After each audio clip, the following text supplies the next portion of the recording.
Almost 200 climbers are trapped on Mount Everest when the Nepalese earthquake strikes.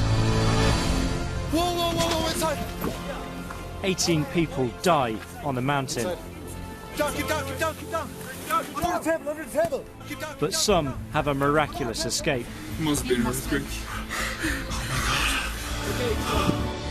I'm one of the survivors. This is the story of what happened to me on Everest and what I found in the country below.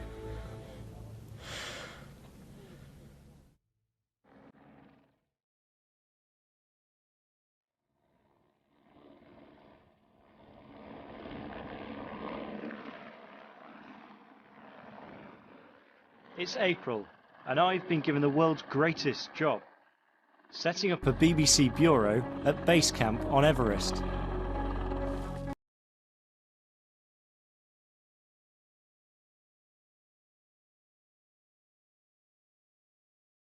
Is the view from my office. I'm here to film the British Army Gurkhas as they try for the summit. So we're now heading over to the Gurkha expedition tent. They're a very friendly bunch, so we're going to say hello to them.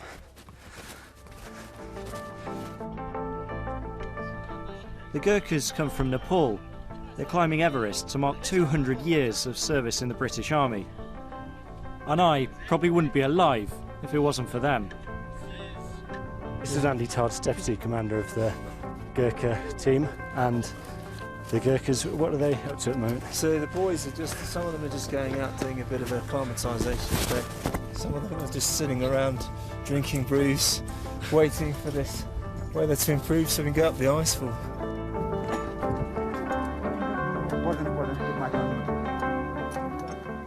Govinda Rana's used to a challenge. He's completed 4 tours of Afghanistan, but climbing Everest is still daunting.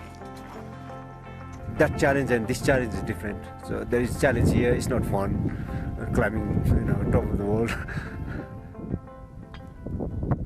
I mean, when you sit and look at it from your tent door for the last 2 days, It gets bigger, doesn't it?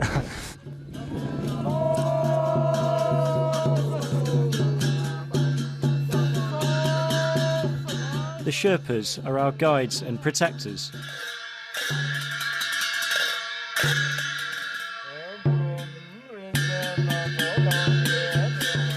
Among them is Kumar, one of the most popular on the mountain.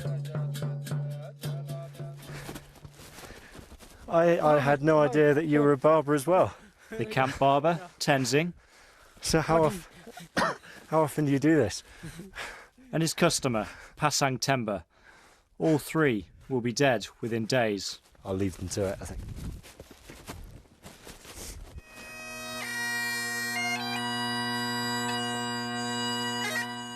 The next staging post is Camp 1.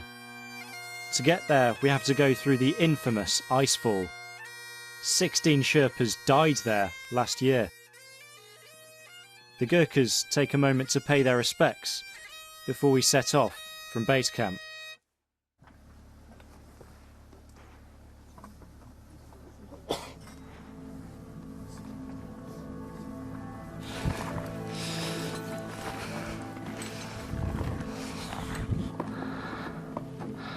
It's a 7-hour climb through a glacier riven with crevasses.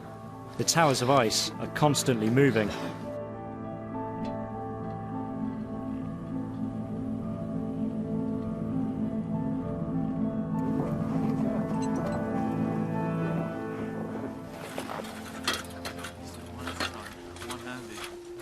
The Kathmandu icefall is split into loads of different crevasses, and a way of getting across the crevasses is these ladders. There's quite a big drop down there.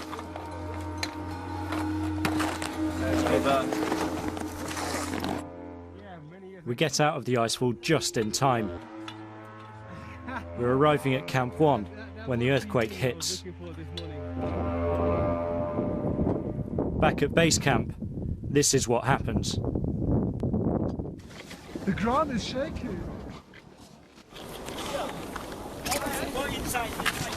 An avalanche destroys much of the camp. Yeah, look. Whoa, inside! Oh shit! Oh shit! Oh, keep down! Under the table! Close the door! Close the door! Oh my god. Okay, it's gone. Oh my god. You okay, Danny? Yeah, I'm okay. I'm fine. You okay? He's okay. Okay. Let's look at it. That's big. So many people came on today. I know. Now, what was that? Was that an earthquake? Yeah. Must have been an earthquake. Oh my god.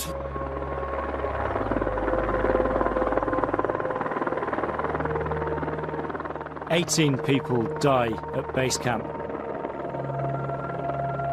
These news pictures show how the injured were rescued and how the most severely injured were airlifted out. But up at Camp 1, we have no idea what's happening.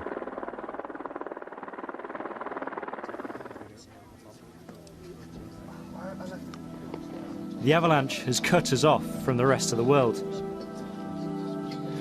It sounded not like a avalanche that I know of. More along the line of like a lot of avalanches coming from all directions all at once. And then the whole ground started to move. Everything started to shake and shake and shake and shake. It's the worst disaster in the mountain's history, and we're trapped halfway up it. The avalanches keep coming.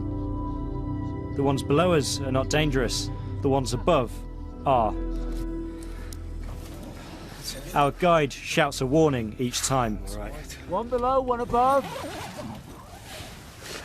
You can hear the snow and ice thundering down the mountain. Two below, one above. Take a picture of me looking scared in the tent if you want, but you don't have to, obviously. That's it. Turn the camera around and look at me. I never felt we were wobbling before yesterday.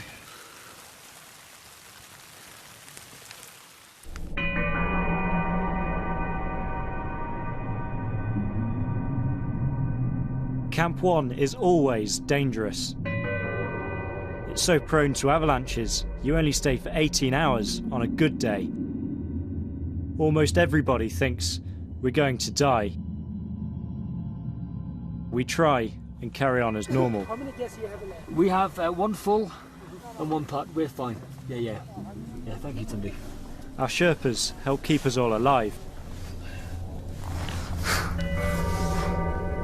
We're surrounded by 3 of the world's tallest mountains. We have no way out, and food supplies are running low. What does that say? We're going to stuck up here for 4 days. I was going to say eat my shoes, but you can't eat these. Water is vital at altitude, and the precious gas to boil snow is running out.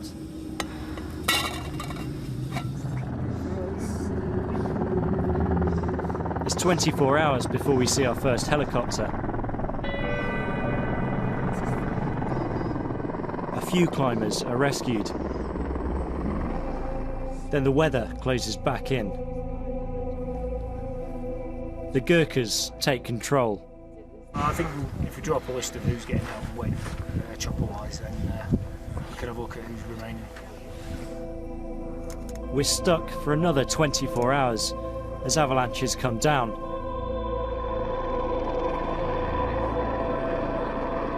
Then another helicopter gets through.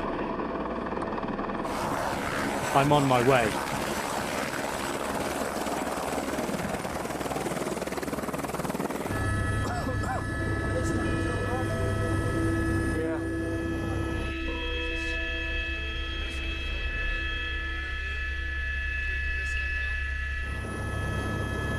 I get my first glimpse of what was base camp.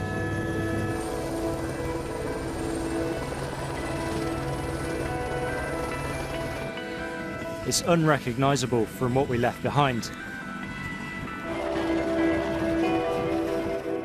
Amongst the random objects strewn down the mountainside is an old sofa. It allows me a moment's rest.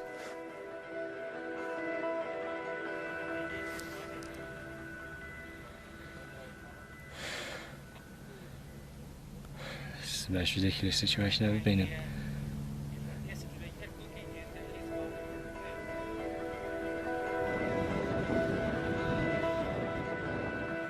The area where the Gurkhas had left their tents has been wiped out. Those near it are either dead or injured. We just knew how bad it was because we looked over to the Gurkha camp and it was flat. There was nothing, it was just nothing. And I came back to the camp and found the guys. A couple of them were still alive, but they were really bad. My tent was also directly in the path of the avalanche. If I'd been at base camp, I would have been killed. That was my tent. I would have been so dead. But still, the enormity of the event is only just sinking in. I had global news on to me. I said, I think the flying into Kathmandu today. But, because of course it's like, you know, the #1 story all over the world kind of thing. Yeah. Then it's my turn to leave Everest. Yeah. Yes, I'm going to send Tom now, and I'm going to send the bags. Okay, cheers. The bodies of the climbers are covered with orange tents. It's the last thing I see before I leave. Among them, Sherpas Kumar, Pasang Temba, and Tenzing. Away from the mountain, the devastation is far worse. More than 8,000 people have died.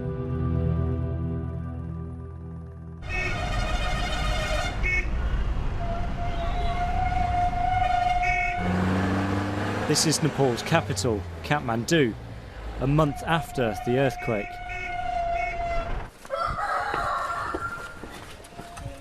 Namaste. I've come to meet Tenzing's family. Chiri.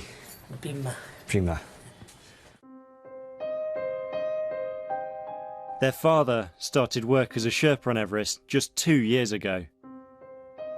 Tell me about Tenzing. What was he like as a person?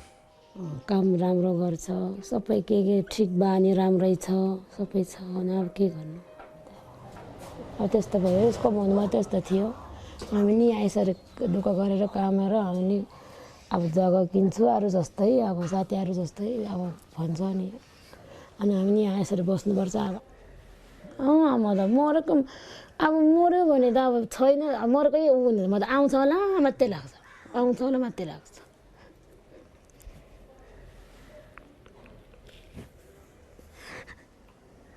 मर्न होला फर्केर आउँछ मात्रै लाग्छ आगो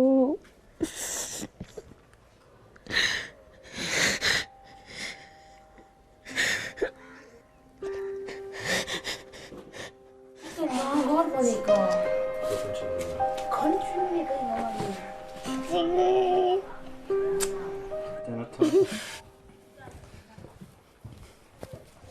Namaste.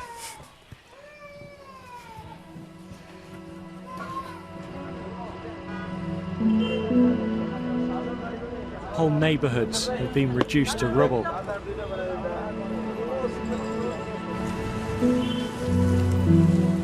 Everywhere you go, you meet victims of the earthquake. This is the spot where 7 of Amila's family members died. They were redecorating their home when the earthquake struck.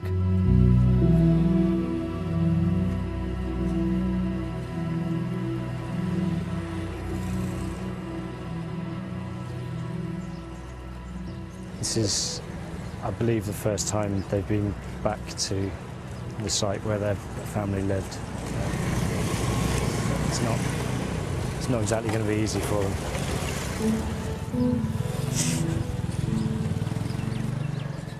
Amila has lost her mother, her grandmother, her sister, 2 brothers and 2 nieces. How will you continue with life after this? के गर्ने भन्ने अब पढे लेखेको भए पो जागिर खाने भन्ने जागिर गर्ने भन्ने न पढाइ लेखाइ छ न सिप छ के भनेर हाम्रो लाइफमा के नै हुन सक्छ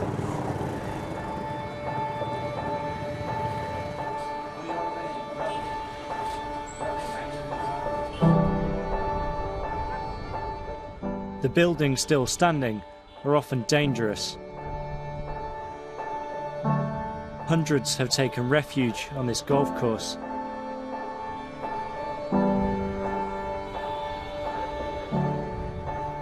Many rely on charity and foreign aid. We need help. We have 2 babies. I have 1 job. We need food.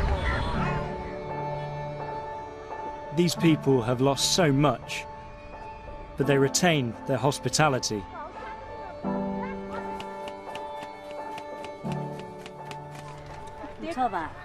I'll try some, but it's yours. All right.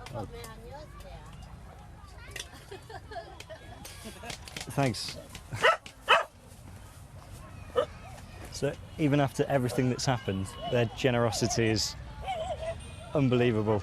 Just offering me food, and these guys have got to stay in tents, and they're still trying to help me out.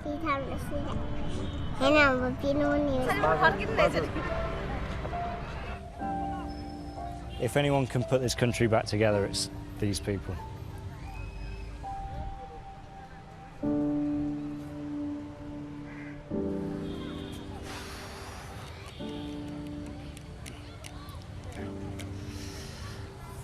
I'm normally pretty good with words, but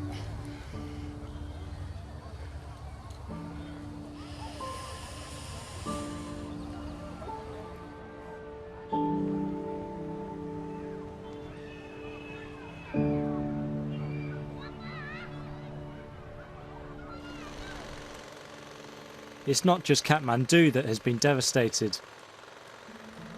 Much of the country is in ruins.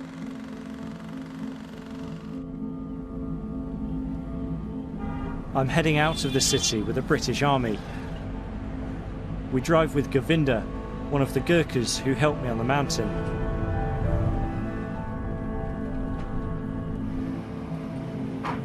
So at the moment we're trying to catch up with a couple of Gurkha Land Rovers to go to the village of Preeti to deliver aid.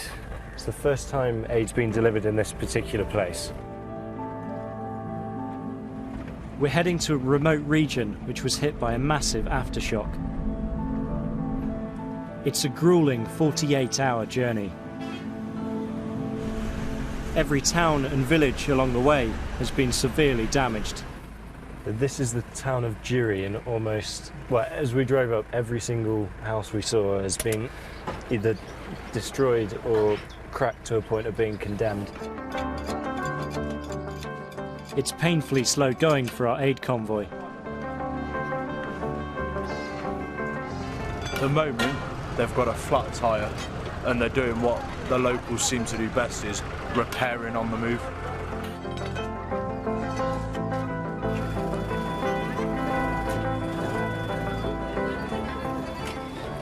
So what we're planning on doing is going out to this area for 2 days.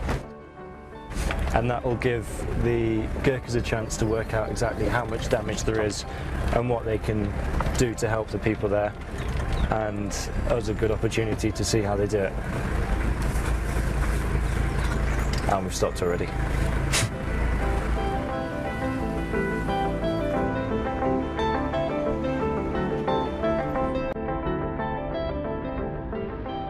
We've come off the cobbled road now, and we're into quite sort of heavy, weathered lumps and bumps.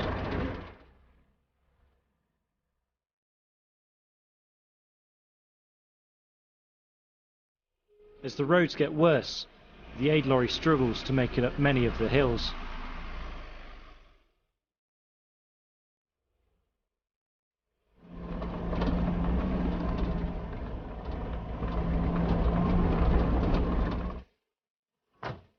We're just taking a quick break here, and we've noticed just around this corner there's a school. You can see all the blackboards in the corner and the school benches all out on the side.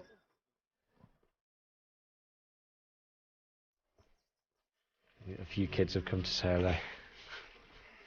You can see where the roof is all collapsed over there and all the walls caved in everywhere. There's still all the textbooks and bits of maths paper and all sorts lying in there. More than 1 million pupils have had their classrooms wrecked. Yeah, there's 8 classes in this school, so how they're going to teach 8 different groups of people, I'm not sure. That's it. 2 benches in a tent.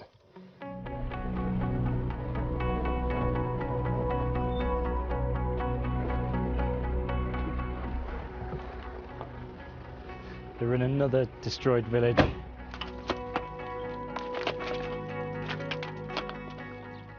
Slowly trying to demolish their homes so they can start again from scratch and use the building materials that they've got left. At the end of this road you could probably walk for 5 days and still be finding new villages, which is why it's so difficult to get aid to places and why the Nepalese people have to be so resourceful themselves to actually create somewhere to live. We've been travelling for 2 days and we've scarcely seen an undamaged building. There seems to be another problem around every corner.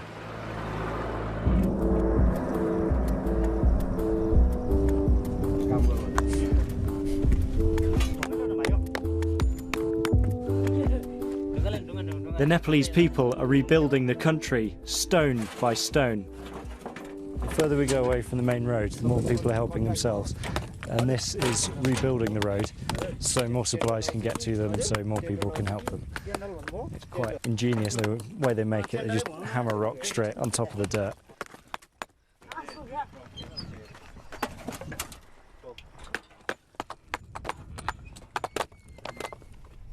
Although we actually have to get past because the British Army camp is just down there, so we've got to see if we can get through.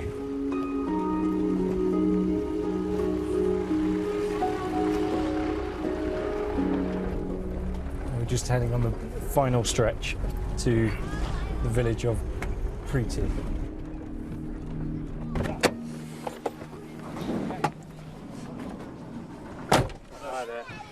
Welcome to Preeti. Cheers. Staff Sergeant Preeti. Preeti. Is in Preeti. Staff Sergeant Preeti Chandra. Yeah. Okay. What I've been doing is, first of all, visiting the welfare pensioners, service pensioners, and the serving personnel. So they're former and serving Gurkhas? Yes, yeah. yes. Visiting their houses and assessing the damage in their building and just checking if they are okay. On top of that, they've been building this temporary structure. We're going to donate that to the school as 2 classrooms. The building is also being used to show the villagers how to construct their own shelters. Obviously, you already seen how resourceful the Nepalese people are. If they see, then they will copy very easily. The old school is too dangerous to use. These buildings will get pupils back in the classroom. Every day, 2 or 3 shock are coming, and they are very much terrified, they are very much afraid. And we only console the students, make them enjoy and forget the fear in their mind and restart their study.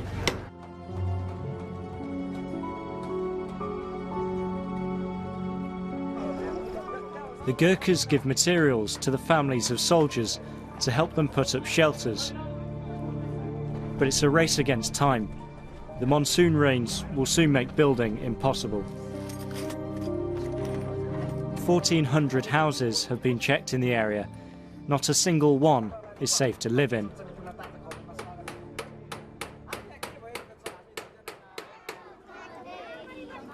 Another 6 classrooms will still be needed for all these pupils.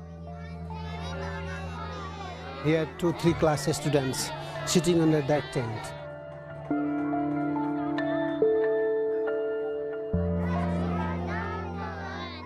The Gurkhas are moving on to another remote village, and so am I. I'm still haunted by Everest. There's one last thing I need to do. I want to visit the family of Kumar, another of the Sherpas who died on the mountain.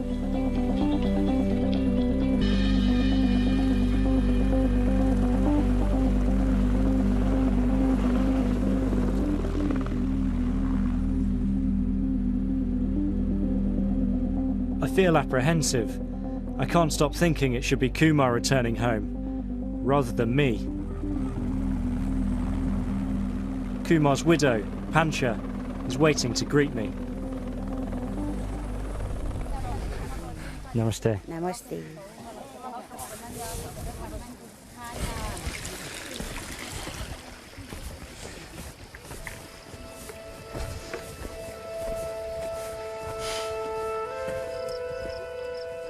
We walk 2 miles up the valley. Her home is perched on a hillside. It's a different world from Everest. This is somewhere Westerners almost never come. How did you find out the news Kumar had been killed?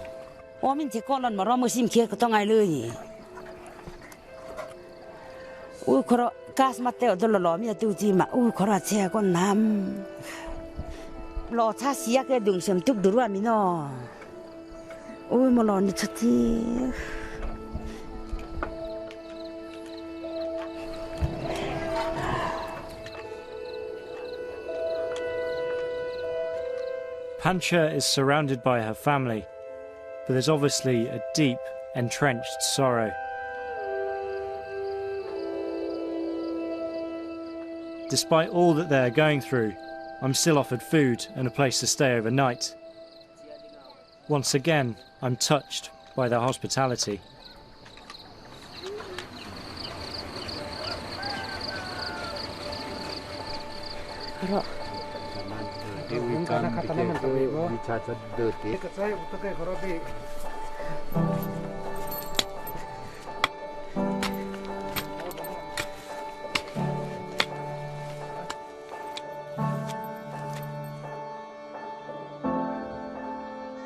You spend time with the Sherpas on the mountain, but you never quite know where they come from, their families. They're just, you know, a friendly face that wakes you up in the morning and takes you up the hill.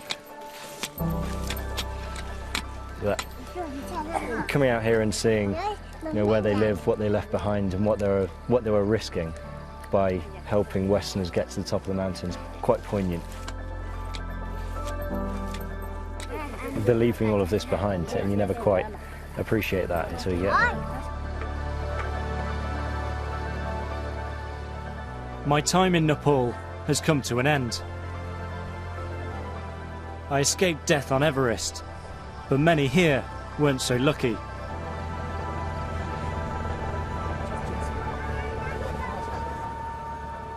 And for those left behind, the struggle to rebuild their country is only just beginning.